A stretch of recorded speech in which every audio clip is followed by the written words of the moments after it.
It was a quiet street in a quiet town just outside of Springfield, Missouri. A small house painted a cheerful pink, with a wheelchair ramp leading to the front door. Inside those walls, a story was unfolding, one far darker than anyone could have imagined.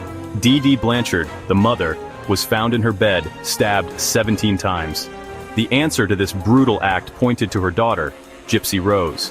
For years, Gypsy was seen as a frail, wheelchair-bound girl, battling serious illnesses.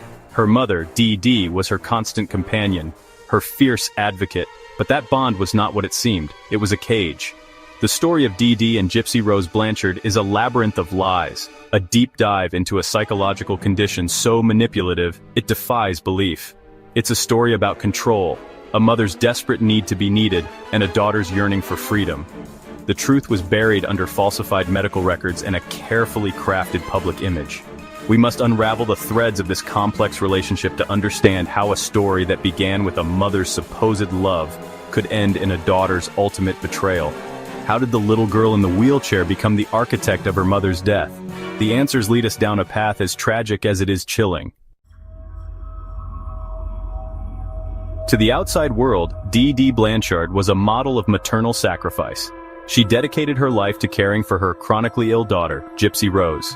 Gypsy's supposed ailments included leukemia, muscular dystrophy, and epilepsy. She was confined to a wheelchair, fed through a tube, and her head was shaved to mimic a cancer patient. Their lives were a cycle of medical appointments and hospital stays. Dee Dee was always by Gypsy's side, a font of knowledge about her conditions. Friends saw a hero, a woman who faced hardship with a smile. This narrative earned them sympathy and support, including a house from Habitat for Humanity. But behind closed doors, Gypsy was not sick as claimed. She could walk, did not need a feeding tube, and her shaved head was part of the deception. The lie was so vast that Gypsy herself did not fully understand the extent of the deception. She was a prisoner in her own home, and her warden was her mother. The truth was starkly different from the public image. Gypsy was trapped in a web of lies, unable to escape. Her life was a performance directed by Dee Dee.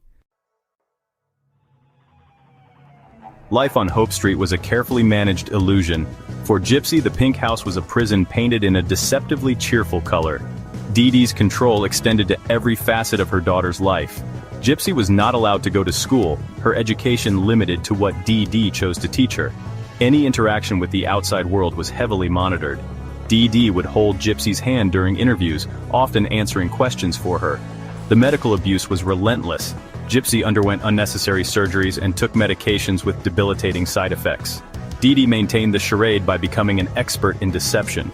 She moved from town to town, ensuring no single medical professional could piece together the full history. For Gypsy, this life was a confusing paradox. Her mother was both her caretaker and her captor. As Gypsy grew older, she began to understand the chasm between her life and others.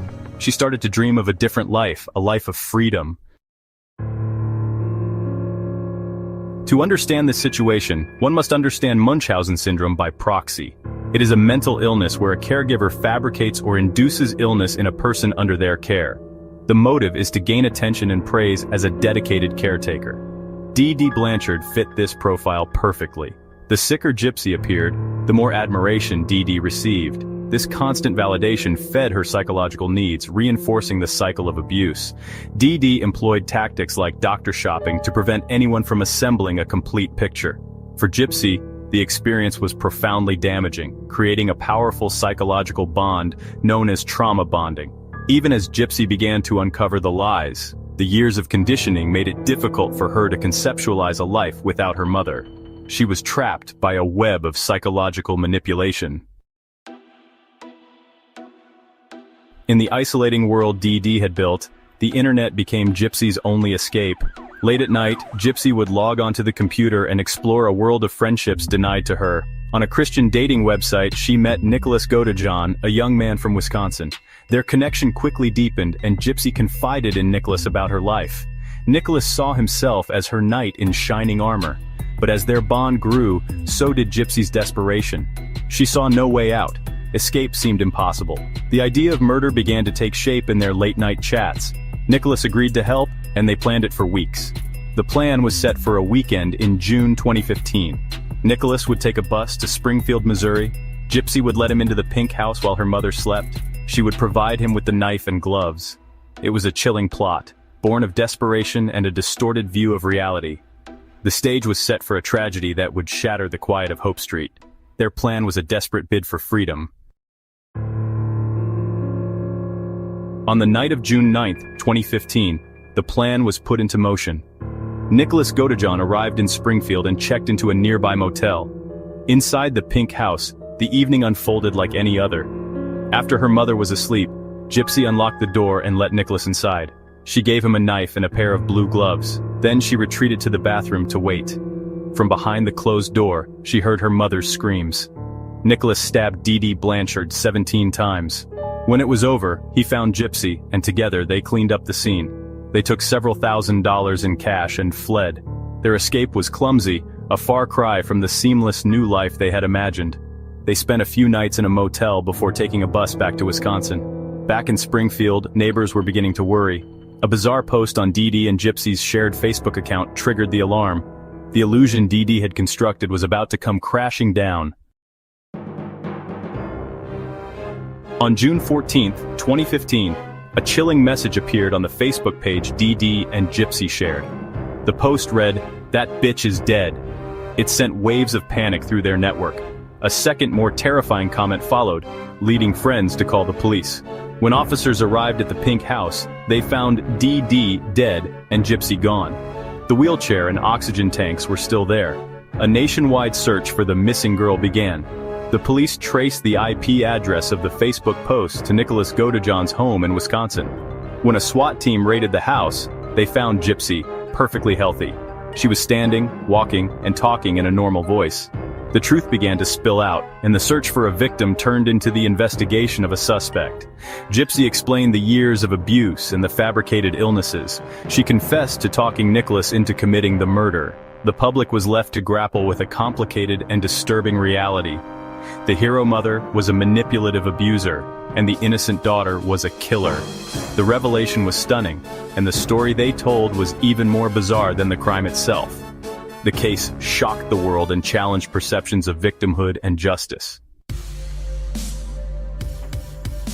The legal proceedings were as complex as the case itself. The central question was how to hold Gypsy Rose accountable while acknowledging her life's extraordinary circumstances. Her lawyer argued that Gypsy's actions were a direct result of long-term trauma. Given the overwhelming evidence of abuse, the prosecution offered Gypsy a plea deal. In 2016, she pleaded guilty to second-degree murder. The judge sentenced her to 10 years in prison, the minimum sentence for the charge. Nicholas Godejohn's fate was different. He was found guilty of first-degree murder and sentenced to life in prison. For Gypsy, prison was a kind of liberation. She was free from her mother's control and began to discover her true self.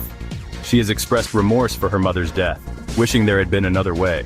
Her story is a cautionary tale about the hidden nature of some forms of abuse. It's a stark example of the desperate lengths a person might go to escape. The case of Gypsy Rose Blanchard continues to fascinate and horrify the public. It serves as a chilling reminder that things are not always as they seem. Gypsy Rose was released from prison on parole in December 2023.